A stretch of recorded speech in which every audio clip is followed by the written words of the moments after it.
Assalamualaikum warahmatullahi wabarakatuh.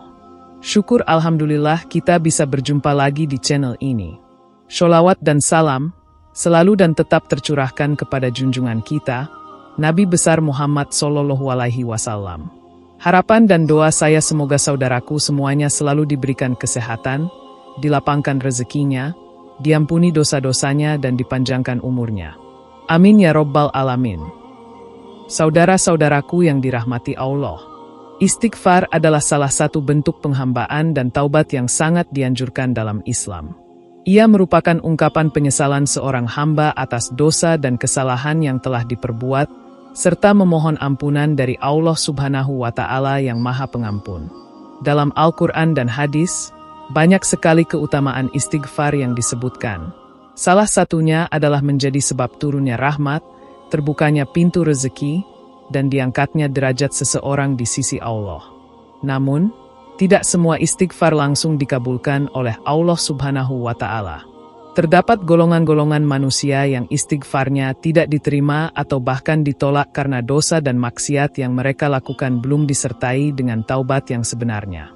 Mereka terus-menerus dalam perbuatan dosa, bahkan ada yang tidak merasa bersalah sedikit pun, sehingga istighfar yang mereka ucapkan tidak memiliki makna sejati. Di video kali ini, kita akan membahas 5 golongan manusia yang istighfarnya ditolak oleh Allah Subhanahu wa Ta'ala menurut pandangan Islam berdasarkan Al-Quran dan hadis. 1. Manusia yang melakukan perselingkuhan serta perzinahan. Perzinahan merupakan salah satu dosa besar yang sangat ditegaskan larangannya dalam Islam. Allah Subhanahu wa Ta'ala berfirman agar kita tidak mendekati zina, karena ia adalah perbuatan keji dan jalan yang sangat buruk. Kata, jangan mendekati, menunjukkan bahwa bukan hanya perbuatan zina itu sendiri yang dilarang, tetapi juga segala bentuk aktivitas yang bisa mengarah kepada zina, seperti bersentuhan tanpa mahram, berdua-duaan di tempat sepi, dan percakapan yang menimbulkan syahwat. Perselingkuhan juga termasuk dalam kategori ini, karena mengkhianati ikatan suci pernikahan dan melanggar amanah yang telah disepakati antara dua insan. Rasulullah SAW menyampaikan dalam hadis bahwa iman seseorang tercabut saat dia melakukan zina, dan baru kembali setelah ia berhenti dari perbuatan itu. Ini menunjukkan bahwa perzinahan tidak hanya melukai kehormatan pribadi dan sosial, tetapi juga merusak keimanan.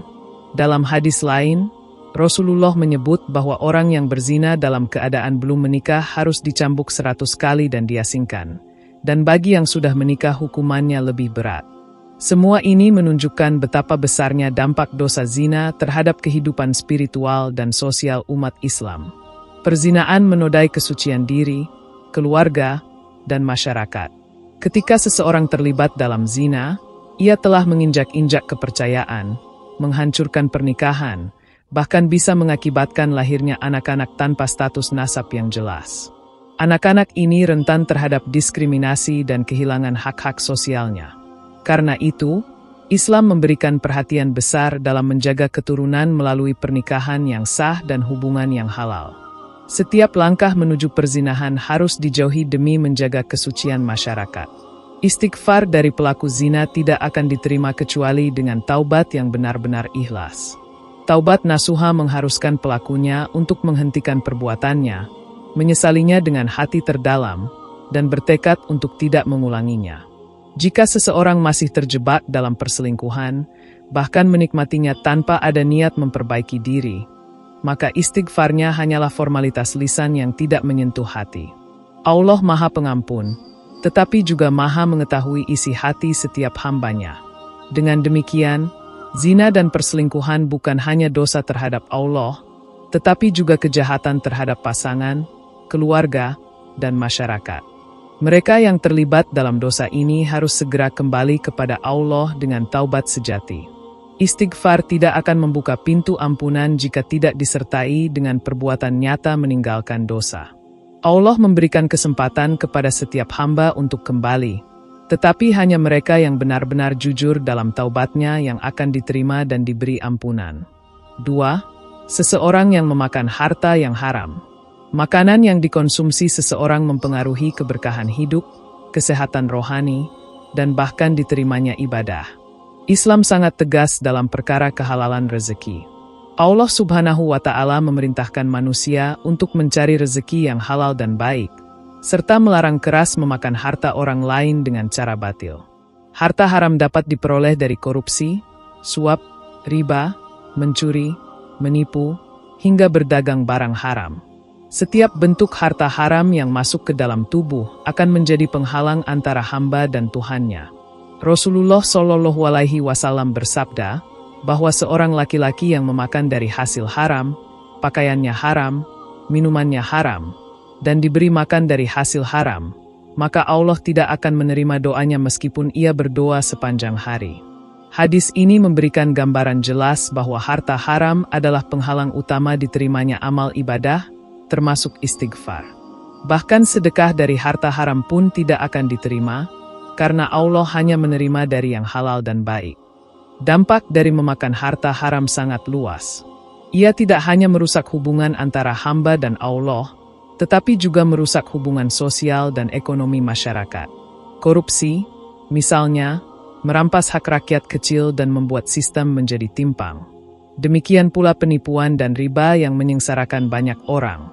Orang yang memakan harta haram seringkali tidak merasakan kebahagiaan meskipun bergelimang harta. Hidupnya penuh kegelisahan dan tidak pernah cukup. Untuk istighfar diterima, pelaku harus terlebih dahulu meninggalkan sumber harta haram, mengembalikannya jika itu hasil mencuri atau mengambil hak orang lain, dan kemudian bertaubat dengan sungguh-sungguh. Ia harus mengganti sumber rezekinya dengan yang halal dan menjadikan hidupnya lebih bersih.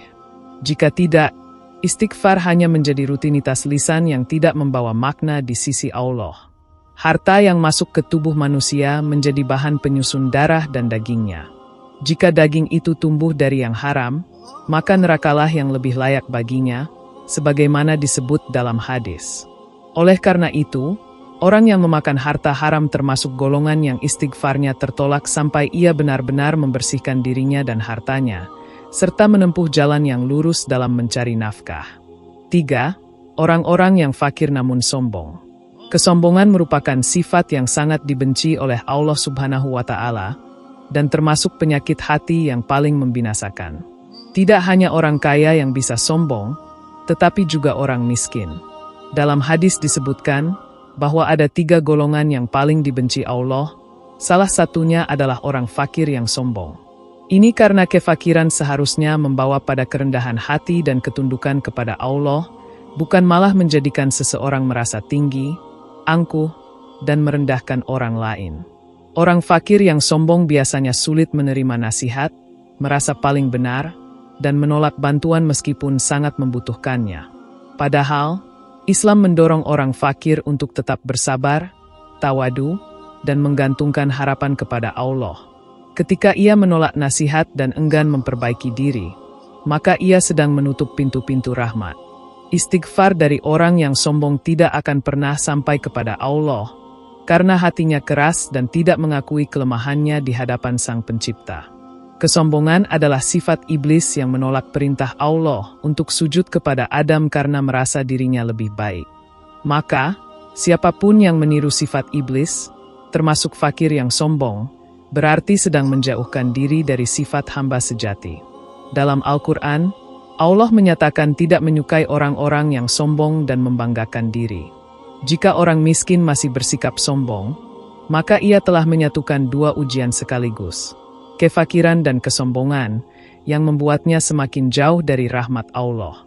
Sikap seperti ini akan menjadikan istighfar yang dia panjatkan sebagai bentuk kemunafikan, karena lisan dan hati tidak sejalan.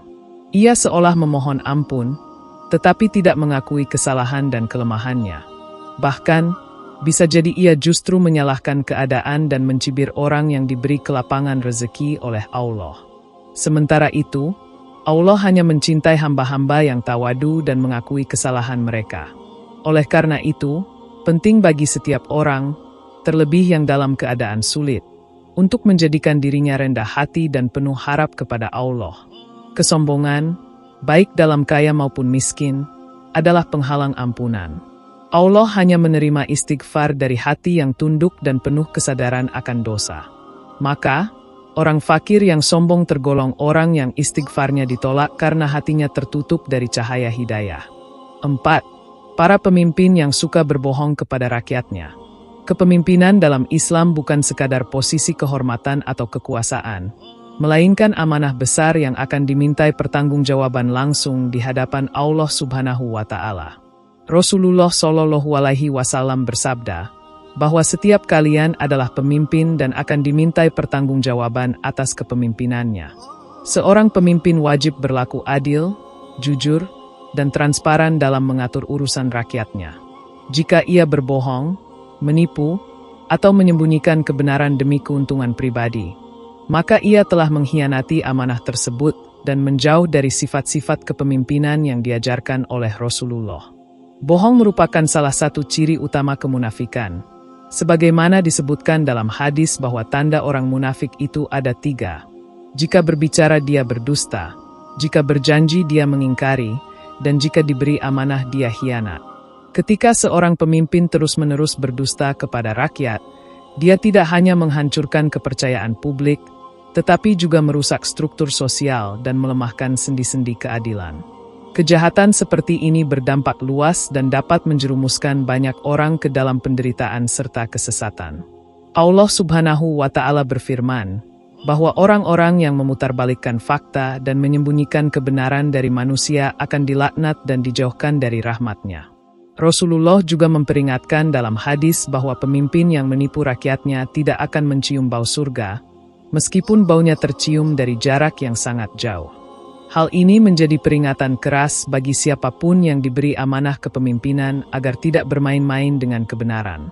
Istighfar dari pemimpin yang suka berbohong tidak akan diterima kecuali dia meninggalkan kebohongan itu, memperbaiki kejujurannya, dan meminta maaf secara terbuka kepada rakyatnya jika telah melakukan kezoliman atau penipuan. Selama kebohongan masih terus dilakukan, maka istighfar hanyalah sekadar lafaz kosong yang tidak bernilai di sisi Allah. Karena bagaimana mungkin seseorang meminta ampunan dari Allah sementara ia terus-menerus mengulangi dosanya dan tidak ada keinginan memperbaiki kerusakan yang ditimbulkan? Karena itu, seorang pemimpin yang beriman hendaknya menjadikan Rasulullah Shallallahu Alaihi Wasallam sebagai teladan utama. Beliau adalah pemimpin yang paling jujur, amanah, dan adil dalam setiap perkataan maupun tindakannya. Kepemimpinan adalah ladang pahala atau neraka, tergantung bagaimana ia memperlakukan rakyatnya. Maka jika pemimpin tidak jujur, suka berdusta, dan tidak amanah, maka istighfarnya tertolak sampai ia benar-benar bertaubat dengan kesungguhan, memperbaiki segala kebohongannya, dan menjalankan tanggung jawabnya sesuai dengan ketentuan Allah dan Rasul-Nya. 5. Wanita yang menggunakan pakaian yang tidak sesuai dengan syariat Islam. Pakaian dalam Islam bukan sekadar penutup tubuh, melainkan juga simbol ketaatan, kesucian, dan penghormatan terhadap diri sendiri dan ajaran agama. Wanita muslimah diperintahkan oleh Allah Subhanahu wa Ta'ala untuk menutup aurat dengan pakaian yang longgar, tidak transparan, tidak membentuk tubuh, dan tidak menyerupai pakaian laki-laki. Ketika seorang wanita dengan sengaja memakai pakaian yang memperlihatkan aurat, menonjolkan tubuh, atau menarik perhatian lelaki non-mahram, maka ia telah menyimpang dari tuntunan syariat. Rasulullah Shallallahu Alaihi Wasallam bersabda bahwa akan datang suatu zaman ketika wanita berpakaian tetapi seperti telanjang. Mereka berpakaian tipis, ketat, dan menggoda. Beliau mengatakan bahwa wanita seperti ini tidak akan masuk surga dan tidak akan mencium bau surga, padahal bau surga tercium dari jarak yang sangat jauh. Hadis ini menunjukkan betapa besar dosanya wanita yang berpakaian tidak sesuai dengan syariat Islam.